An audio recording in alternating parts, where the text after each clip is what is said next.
akan memaparkan hasil dari poster kami, yaitu analisis dan juga sintesis. Sebelumnya izinkan kami untuk memperkenalkan diri. Nama saya Rajespri Safrina Smardani dan rekan saya. Nama saya Bramantio Dwi Wicaksono. Saya Nazwa Fahiona Cinta. Saya Alfi Firmansyah. Baik, langsung saja ke presentasinya.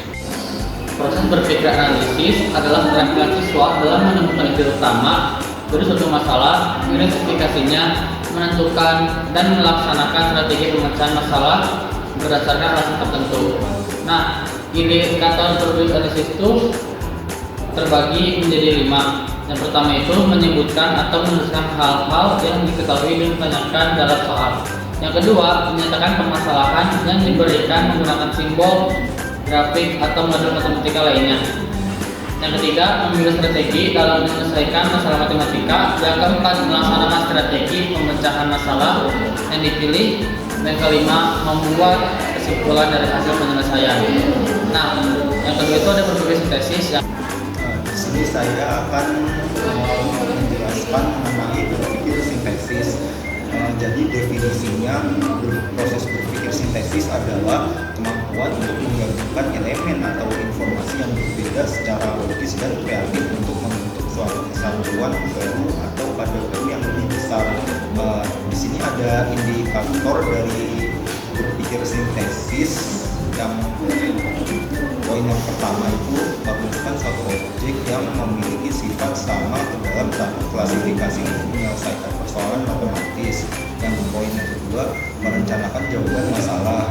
Tiga, memproduksi suatu masalah. Dan yang kelima atau terakhir, menyimpulkan hasil masalah. Hubungan antara analisis dan sintesis. Analisis dan sintesis adalah dua proses berpikir yang saling berhubungan. Analisis bertujuan untuk memecahkan suatu hal menjadi bagian-bagian kecil agar lebih mudah dipahami. Nah, sedangkan sintesis menggabungkan kembali bagian-bagian tersebut untuk membentuk pemahaman yang lebih utuh. Misalnya, dalam memahami sebuah cerita, analisis dilakukan dengan menguraikan unsur-unsurnya, seperti tokoh, latar, dan alur. Setelah itu, sintesis dilakukan dengan menyusun kembali informasi tersebut untuk menarik kesimpulan tentang tema atau pesan moral cerita. Hubungan ini menunjukkan bahwa analisis membantu melihat detail, sementara sintesis membantu memahami keseluruhan dengan lebih baik. Selanjutnya, Nah, di sini ada contoh soalnya dari hubungan antara analisis dan juga sintesis. Di sini soalnya yaitu sebuah toko menjual pensil dalam kemasan paketan. Nah, setiap paket berisi jumlah pensil yang sama. Jika paket berisi total 40 pensil, berapa banyak pensil dalam 8 paket?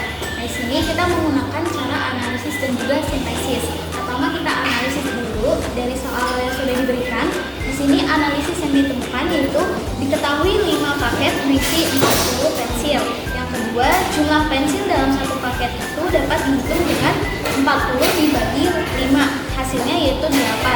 Nah, analisis sudah, sekarang sintesis. Di sini sintesisnya yaitu jika ada 8 paket, maka jumlah pensil yang ada yaitu tadi 8 dengan sudah yang ditemukan 8 kali 8 jadi 64. Jadi di sini terdapat 8 paket, dari 8 paket terdapat 64 pensil. Sekian dari pemaparan dari poster kami, kurang lebihnya mohon maaf. Wassalamualaikum